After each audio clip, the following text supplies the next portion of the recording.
PTI کو بند کر دینا چاہیے. مطلب کافی مستی کرتے ہیں سوشل میڈیا پہ, الٹی سیدھی باتیں کرتے ہیں. وہ جنرل عاصم منیر کے خلاف پروپیگنڈا بھی کرتے ہیں, وہ ان کے آفیشیل اکاؤنٹس کرتے ہیں, اس لیے اس میں شک کی گنجائش نہیں ہے. تو ان کو بند کر دیں. ملک صاحب, تاریخ کا ایک بڑا سبق یہ ہے کہ تاریخ سے کوئی سبق نہیں سیکھتا. ماضی میں پاکستان ایسے حالات سے گزرا ہے کہ جس کی ہم نے ایک بہت بڑی قیمت ادا کی جب ہم نے عوام کے مینڈیٹ کو, ان کی اکثریتی رائے کو ماننے سے انکار کیا. بلا شبہ آج جو بھی 47-45 فارمز کی کہانی ہو, تحریک انصاف اس وقت بھی پارلیمنٹ کی سب سے بڑی اکثریتی جماعت ہے.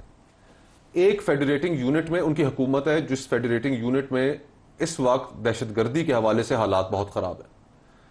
اور اس ماحول میں آپ کہتے ہیں کہ جناب ہم اس جماعت کو بین کریں گے جو پاکستان کی سب سے بڑی اکثریتی جماعت بھی ہے اور جس کی ایک فیڈریٹنگ یونٹ میں حکومت بھی ہے. تو مجھے آپ بتائیے کہ یہ ملک کو کس جانب لے کر جا رہے ہیں.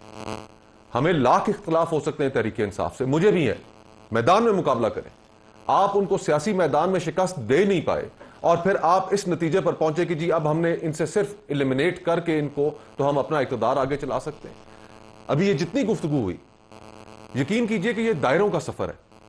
آج وزیر اعظم صاحب بہت کرب میں ہیں, لیکن جب گجرانوالہ جلسہ ہو رہا تھا تو اس وقت کیا گفتگو ہو رہی تھی؟